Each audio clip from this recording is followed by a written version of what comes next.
Alright guys, TacticalRab again today. I hope you're all doing well and enjoying your day so far. Shotzzy continues to do some outrageous stuff here in Black Ops 6, and his new SMG duo in Huke says that if they play at their level, he reckons there's absolutely no chance anyone can match their performances going into this season. The world champions, of course, but Huke on OpTic did not have the greatest success the last time around. Will it be a different story? Huke reckons it will be. He's more confident than ever, certainly on this title, with the way that he's currently playing. Very much interested in your thoughts in the comments below. Hit the like button if you enjoy. Subscribe if you're new as always, I greatly appreciate it. We're going to talk some Shotzzy clips, but this, to be fair, from Huke himself is pretty outrageous. Gets the first, dives into the hard point. I mean, look at this, off the top rope. This guy had no chance. He was weak anyway, to be fair. And then the backwards dolphin dive slams this guy as well. This is what Huke was up to frequently back in games like Advanced Warfare, but of course in that game the movement was somewhat different. But on maps like Protocol, it's possible to do some stuff that wouldn't seem too amiss out of Advanced Warfare itself. I mean, this whole like backwards dive, it's almost like the dashes you used to be able to do back in the day that Huke was rather effective with, if you weren't aware.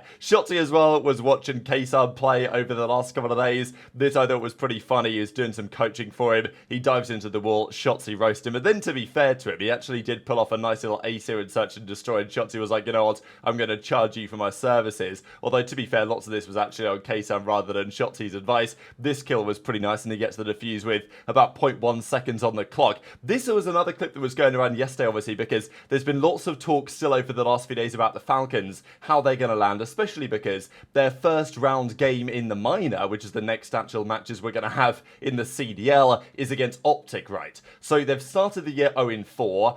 Obviously, look, at the end of the day, they've not played great. They've won 2 maps so far. But I do find it interesting just to watch their POVs because, you know, even players that might not be anywhere near the best in the CDL still seem like gods really compared to standard players. I know this clip was going around. People were saying, oh, like Xnid, I think this is Xnid here, moving like Shotzzy. And, okay, not quite Shotzzy POV in my opinion, but he's still moving pretty nice here on the Protocol, of course. And there's just been some questions on where the Falcons are going to go from here, whether they, like, let's say they go to the minor, they lose to OpTic, they come 12th place basically, and to be fair, there's only CDL points for the top 4 placings, there's only money for the winner, so it doesn't massively matter. But if they go to the first major in Madrid, they don't execute on what they were looking to do, what's the internal goals, I guess, is the question for the team. Is Clayster setting them? Is Looty setting them? Are the management of the organisation setting them? Kind of tough to say, but you know, what is the expectation? Because I'm sure that Clay is in a position where he's enjoying coaching, he's enjoying working with the team and helping them improve. He's made that quite clear. But there've got to be some numbers or metrics or something that they're working towards that if they don't reach in the next couple of months, then they're going to be considering a change. I've said before though, they're not necessarily going to go straight from their current team into the top challengers pool in North America or even in Europe. You know, guys like Afro, for example, have been killing it and seems more locked in than he was maybe over the last couple of years. They've got an academy team as well. So, yeah, I don't know. The Falcons still, to me, a very interesting team, but this is Xnid. Certainly these last couple of kills are pretty nice indeed. I know that lots of this, of course, is just spawn reading and knowledge, but yeah, some nice plays here from Xnid. This was another nice play from Dashy. I'll share this clip for you guys in a second, in addition to what Huke had to say on the current state of the OpTic team. He obviously described, as we saw a couple of days ago, how he actually ended up on OpTic,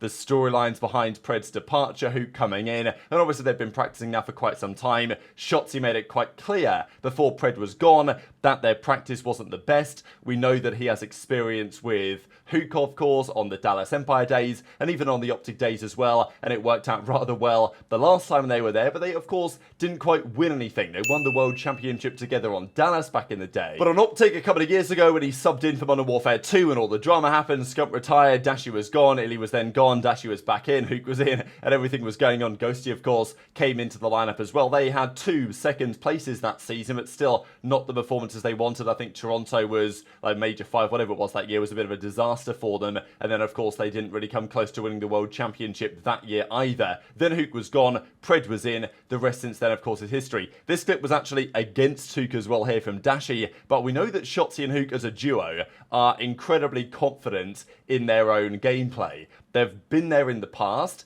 and we know that from a chemistry point of view, it doesn't get much better than that. I think the argument, of course, will be for this Shotzzy Huke duo is that, well, sure, maybe on paper, if they play their best COD, they're right up there with Shotzzy and Pred were last season, but does Huke bring the energy that Pred necessarily brought to the team last year? Is the ceiling quite the same? Maybe it depends on the game to some degree, but also on LAN, there are some questions. I certainly think at their best, Shotzzy and Huke can be just as good as Shotzzy and Pred. But I don't know if they're going to be able to see that as consistently. The question, I guess, is maybe it depends on the game to a certain extent. So this is what Huke has to say on the situation on OpTic, but also getting back with Shotzzy again and talking about how he believes if they play at their level, there's nobody that can mess with them in the league. I stunned him our side. I stunned two. Nothing P2. I jumped that mid. How they're on bomb, dead. Nice. I'm bomb at it. One shot. Backside 1 backside One 1 shot. They're both one E. He's jumping on the right. I'm just ironed up on the headies. I can see the headies if they jump up. They could push our side. Spiral. Backside. Half health. Fuck it, I'll ace. Fuck it. Fuck it. I'll just get an ace. Fuck it. Give me a second. Top out of me. He's running me down. Come on. Way better. Jump out in front of you to your left. Come behind me. I'm coming. I'm so far, bro. Way fucking better. Better. My God. Holy shit. Oh my God. Holy fuck, you are dog shit. Who was that? Oh my God. Oh my God. Oh my God. Fucking shit on. That was gross. Yeah. First events in February. Yeah. You're fucking hyped though. Yeah. This is in Barcelona, you love this right? team? I do. Yes. Who's your duo right now on the team? Shotzzy. Y'all do seem kind of like a duo. No, we are. Do you when it comes to that champs team, because we've talked about all four of your teammates from that champs team. Do you have like a love for that team? Like you, because you're still playing with Shotzzy. You talked about playing with Clay. Like do you look back on that team and like it means a lot to you? Like those players mean a lot to you? No, for sure. Oh yeah, no, for sure. Yeah, not to sound delusional or anything, but I feel like that was the greatest team of all time. and then I also feel like when I'm playing with Ant, like especially like when I'm at like when we're on point, I don't see us losing. Honestly. Oh yeah. Like that's just how I feel. Like that's how I felt going into this team. So it just gives me the confidence. Like I just need to do what I'm doing, and that's it. Like so, I think it's good to hear Huke speak with this much confidence, really. And of course, we'll discuss that Shotzzy clip in a second because this guy has not been known, but there's been a feeling with Huke over the last few years. Pretty mellow character. He's kind of happy just to go with the flow, it seems at times. But you can tell by his energy there that this guy is looking to win, and also probably believes this game is one of the best that he's been on, at least for his own individual play, in a very long period of time. We obviously talked about Advanced Warfare before and the type of stuff that Huke was doing back then. It does seem like this type of game does suit Huke very well. Now, to be fair, his time in the CDL so far with OpTic has been up and down. He had that one, like, what was it, terrible map one, he went like 16 in 34. Outside of that, he's actually been pretty damn good. Now, look, he's not expecting nor needing to be at Shotzzy's level, but Shotzzy isn't going to have a good map every single map, and when that happens, you do need your other SMG to, step up and take over. And to be fair to Pred, even though there was drama, he still has a 1.17 KD Pred. I believe that's the number anyway, in the 2 series they played so far. So, Pred, whatever was happening outside of the game, can slay, no doubt, can slay on LAN, no doubt, brings the energy on LAN that OpTic maybe sorely needed over the last few years. So to me, that's the debate really with Huke. I think there's no doubt in my mind that the ceiling of Shotzzy and Huke, as he even said himself, if they play at the level that they believe they're capable of, then sure, absolutely they can be the best. The question is, how consistently, if at all, can they do that, certainly in a LAN environment? I know that's where the OpTic fans' concerns will be. is not necessarily online, although I think that this OpTic team will need to be very good online if they are going to be very good on LAN. But to be fair, Kenny will probably get better on LAN. The Huke question mark, though, is still there. This was the other clip. We saw the other POV for this yesterday. So, well, maybe we'll have a look at that in a second. Yeah, this was the other POV. So we saw this briefly yesterday when Shotzzy dives out of the map, comes back in and slams this guy. And then from Shotzzy's POV, it was even more insane. Of course, Huke was watching this as well and enjoyed it. I mean, how many players would even think to do this, let alone actually go on to do it? And especially because this was not possible in the original Hacienda, right? So this is something that Shotzzy has discovered and now deployed in the relatively, recent past. It also makes me wonder again, what things might they be saving? We always talk about this every year in COD, that there's some ideas or wallbang spots or sniper angles or whatever that teams and players have discovered that they might be saving for the World Championship. Now, I don't really think Shotzzy tends to do that. If he finds something that he can do, and also the thing with Shotzzy is, some of these plays, sure, you might want to save them and not reveal them. I mean, he's playing, what, like a CHAL or something here, so you might say, oh, you don't want to reveal the secrets for, a couple of $100 when you could save it for the World Championship. But I think Shotzzy's perspective also is that, well,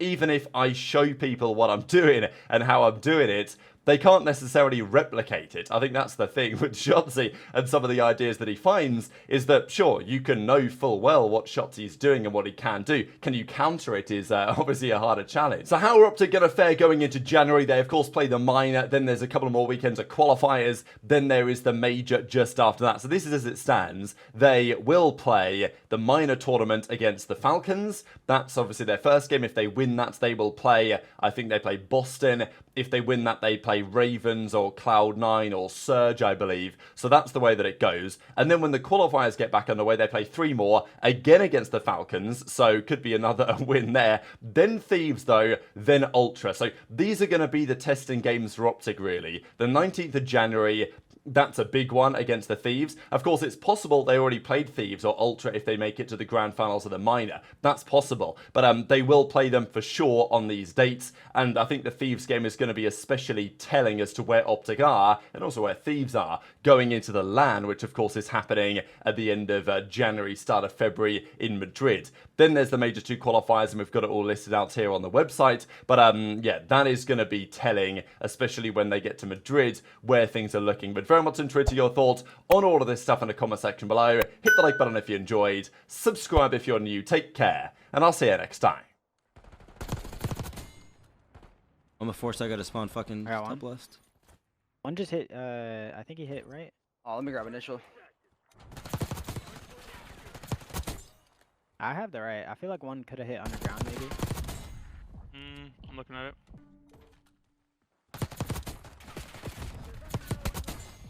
Oh my god, you were fucking dog shit. You were actually horrendous for that. One try to me. I'm help you, I'm help you. Do me right, do me right. Two right, bro.